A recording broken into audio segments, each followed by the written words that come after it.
नमस्कार, news India आप देख रहे हैं। आपके साथ मैं हूं चारुल शर्मा। बुलेटिन की शुरुआत एक बड़ी खबर के साथ। जमीयत उलेमाए हिंद के अध्यक्ष अरशद मदनी ने बड़ा बयान दिया है। कांग्रेस के बजरंग दल बैन वाले वादे पर मदनी ने बयान दिया है और कहा कि 70 साल पहले अगर फैसला लिया होता तो मुल्क बर्बाद ना होता। मुंबई के आजाद मैदान में जमीयत उलेमाए हिंद के अधिवेशन में मौलाना अरशद मदनी ने बड़ा बयान दिया। उन्होंने बजरंग दल को फिरका परस्त की जमात बताते हुए कहा कि कांग्रेस ने इसे बैन करने का फैसला 70 साल पहले लिया होता तो देश बर्बाद ना होता। इसके साथ ही उन्होंने कहा कि कांग्रेस में भी कुछ सांप्रदायिक ताकतें थी जिन्होंने देश का बड़ा नुकसान किया। कांग्रेस ने हाल ही में संपन्न हुए कर्नाटक विधानसभा चुनाव में अपने घोषणा पत्र में पीएफआई और बजरंग दल जैसे संगठनों के खिलाफ कार्यवाही करने की बात कही थी। आप गौर करें कि हमसे वादे किए गए कि हम फिरका परस्त और फसाद परवर अनासिर की जमात के ऊपर कदगन लगाएंगे, बंद करेंगे उसको। बजरंग दल के ऊपर हम कदगन लगाएंगे। अगर ये तारीख गवाह है इस बात की कि अगर ये स्टैंड उन्होंने आज से 70 साल पहले हिंदुस्तान के अंदर ले लिया होता, इख्तिदार उनके हाथ से न जाता, मुल्क बर्बाद न होता, तबाही न आती, फक्र तंगदस्ती का बोलबाला न होता, मुल्क के अंदर इख्तिदार उनका होता जो मुल्क में हर तबके को चैन और सुकून के साथ जिंदा रहने का मौका देते हैं। एक और बड़ी खबर, अरशद मदनी के बयान पर जबरदस्त हंगामा देखने को मिल रहा है। हिंदूवादी संगठनों ने मदनी के बयान पर आपत्ति जताई है। मदनी देश के हिंदुओं से माफी मांगे। स्वामी चक्रपाणी महाराज ने कहा है कि मदनी का बयान नफरत फैलाने वाला है। वीएचपी प्रवक्ता विनोद बंसल ने भी अरशद मदनी के बयान पर निशाना साधा।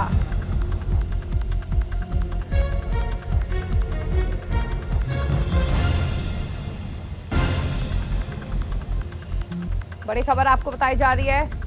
हिंदूवादी संगठनों ने अरशद मदनी के बयान पर आपत्ति दर्ज कराई और कहा है कि माफी मांगनी चाहिए मदनी को देश के हिंदुओं से इस तरह के बयान देने पर। मदनी का बयान नफरत फैलाने वाला है, स्वामी चक्रपाणी महाराज की ओर से कहा गया। वहीं विनोद बंसल ने भी अरशद मदनी के बयान पर आपत्ति दर्ज कराई। अरशद मदनी जी का यह बयान कि कांग्रेस को बहुत पहले ही बजरंग दल पे प्रतिबंध लगा दिया जाना चाहिए था तो देश में शांति होती। सवाल इस बात का है कि बजरंग दल से आखिर मदनी साहब को इतनी आपत्ति क्यों है। बजरंग दल तो एक हिंदुओं का संगठन है जो हिंदुत्व की सेवा करता है और उससे नफरत ऐसा, अरे बयान देना था तो कांग्रेस को तो, बल्कि जब देश बंटवारा हो गया 14 अगस्त 1947 को एक पाकिस्तान बन गया तो कांग्रेस को भारत को हिंदू राष्ट्र घोषित करना चाहिए, लेकिन कांग्रेस ने सेकुलर राष्ट्र बना के एक बहुत बड़ा पाप किया और हिंदुओं के साथ धोखाधड़ी किया। बजरंग दल जैसे राष्ट्रवादी संगठन के बारे में आपकी पापी जुबान कहते कहते क्या कुछ कह गई आपको खुद नहीं पता। राष्ट्र को समर्पित बजरंग दल के युवाओं का संगठन 29 साल पहले बना था, उसको आप 70 साल पहले बैन करने की बात कर रहे हैं। लेकिन क्या करें, जबान फिसल जाती है। आखिरकार 70 साल पहले, वास्तव में मानते हैं कि 70 साल पहले कांग्रेस की गई वो गलती अगर उसी समय सुधार ली होती तो आज ये कट्टरपंथी जिहादी तत्व तो भारत के अंदर न होते, और या फिर वो भारत के अंदर भारतीयता में मिल घुल गए होते। चलिए एक बड़ी खबर आपको बता दें, पापुआ न्यू गिनी के बाद ऑस्ट्रेलिया जाएंगे पीएम मोदी। पीएम मोदी आज ऑस्ट्रेलिया के लिए रवाना होंगे। प्रधानमंत्री मोदी 24 मई तक ऑस्ट्रेलिया के दौरे पर रहेंगे। ऑस्ट्रेलिया के प्रधानमंत्री से पीएम मोदी मुलाकात भी करेंगे। 3 दिवसीय जापान यात्रा, उसके बाद पापुआ न्यू गिनी पहुंचे प्रधानमंत्री देर रात और अब ऑस्ट्रेलिया के लिए रवाना होंगे। ऑस्ट्रेलिया में सिडनी में कार्यक्रम है प्रधानमंत्री नरेंद्र मोदी जिसमें शरीक होंगे। 24 मई तक ऑस्ट्रेलिया के दौरे पर पीएम। पापुआ न्यू गिनी के बाद ऑस्ट्रेलिया जाएंगे प्रधानमंत्री।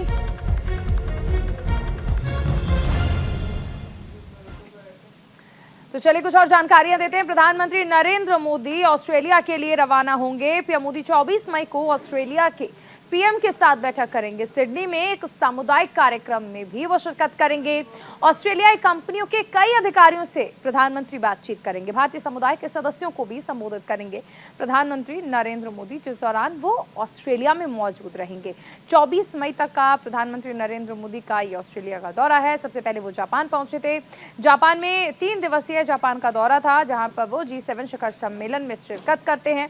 इसके बाद प्रधानमंत्री पापुआ न्यू गिनी पहुंचे और उसके बाद आज ऑस्ट्रेलिया के लिए रवाना हो जाएंगे, जहां पर कई कार्यक्रम में प्रधानमंत्री शिरकत करेंगे। पापुआ गिनी पहुंचने पर वहां के प्रधानमंत्री ने पैर छूकर प्रधानमंत्री नरेंद्र मोदी का आशीर्वाद लिया था। भव्य स्वागत किया गया था। तमाम प्रोटोकॉल्स को तोड़ते हुए पापुआ न्यू गिनी के प्रधानमंत्री ने उनका स्वागत किया था। वहीं महाराणा प्रताप की जयंती पर सीएम मनोहर लाल ने ट्वीट किया, शौर्य और स्वाभिमान के प्रति महान योद्धा महाराणा प्रताप जी को उनकी जयंती पर मेरा शत शत नमन।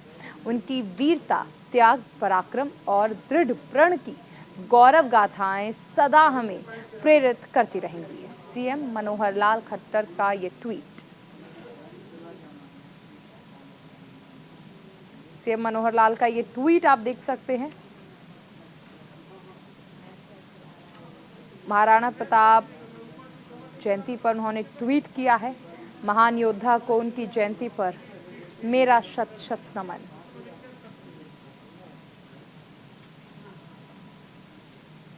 चलिए एक बड़ी खबर, यूपी में मदरसों पर शिकंजा कसने की तैयारी में है सरकार। विदेशी फंडिंग से चल रहे मदरसों पर कार्रवाई की जाएगी। प्रदेश में 4000 से ज्यादा मदरसों पर कार्रवाई होगी। बीते साल सर्वे में 8441 मदरसे गैर मान्यता प्राप्त मिले थे।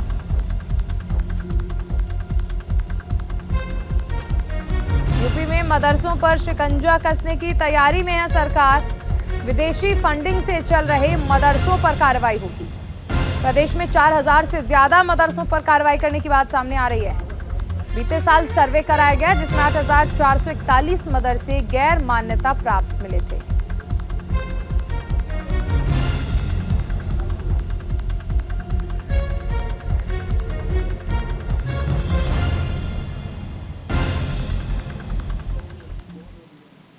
चलिए एक बड़ी खबर, महाराजगंज के दौरे पर रहेंगे आज सीएम योगी आदित्यनाथ।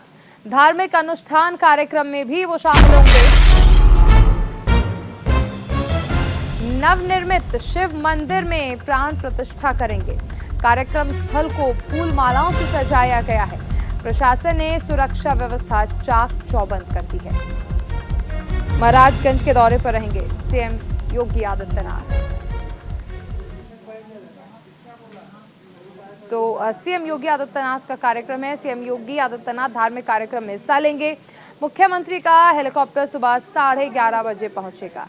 महाराजगंज पहुंचेगा ये हेलीकॉप्टर। सुबह 11:30 बजे से 11:35 तक श्रीनाथ मंदिर में पूजन करेंगे और सुबह 11:35 से 11:50 तक शिव मंदिर में पूजन कार्यक्रम करेंगे। सुबह 11:50 से 12:10 तक यज्ञशाला में हवन पूर्णाहुति कार्यक्रम है। दोपहर 12:10 से 12:40 तक कथा मंडप में मौजूद लोगों को संबोधित करेंगे। दोपहर 12:40 पर श्रीनाथ मंदिर से सोनाड़ी देवी मंदिर के लिए प्रस्थान करेंगे। दोपहर 12:50 पर सोनाड़ी देवी मंदिर में पहुंचकर 12:55 तक पूजन अर्चन करेंगे। दोपहर 12:55 से सोनाड़ी देवी मंदिर से चौक छावनी के लिए प्रस्थान करेंगे। महाराजगंज के दरअसल दौरे पर रहेंगे सीएम योगी आदित्यनाथ और यहाँ पर आपको बता दें धार्मिक अनुष्ठान में वो शामिल होंगे। चौक बाजार भी आएंगे यहाँ पर सीएम योगी आदित्यनाथ। चलिए इस बीच एक बड़ी खबर आपको बता दें, उत्तर प्रदेश सरकार में कैबिनेट मंत्री अनिल राजभर ने वाराणसी में बाढ़ प्रभावित क्षेत्रों के चल रहे कार्य का निरीक्षण किया है। इस दौरान उनके साथ इंजीनियर्स की एक टीम मौजूद रही। मीडिया से बातचीत के दौरान उन्होंने कहा कि कार्य में किसी भी प्रकार की लापरवाही बर्दाश्त नहीं की जाएगी। साथ ही अगर किसी भी अधिकारी को दोषी पाया जाएगा तो सख्त से सख्त कार्रवाई की जाएगी।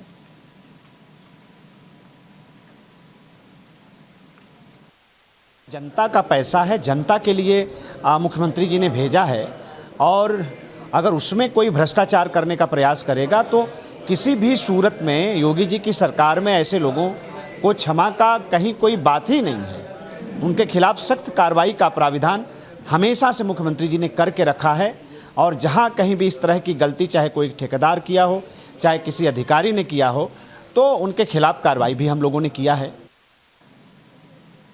चलिए एक बड़ी खबर, उपराष्ट्रपति के केरल दौरे का आज आखिरी दिन है। केरल विधानसभा के रजत जयंती समारोह का उद्घाटन करेंगे उपराष्ट्रपति जगदीप धनखड़। तिरुवनंतपुरम में सभा को संबोधित करेंगे। अंतर्राष्ट्रीय पुस्तक महोत्सव की स्मारिका का विमोचन भी करेंगे उपराष्ट्रपति जगदीप धनखड़। केरल दौरे का आज आखिरी दिन है। तिरुवनंतपुरम में देखिए सभा को भी संबोधित करेंगे।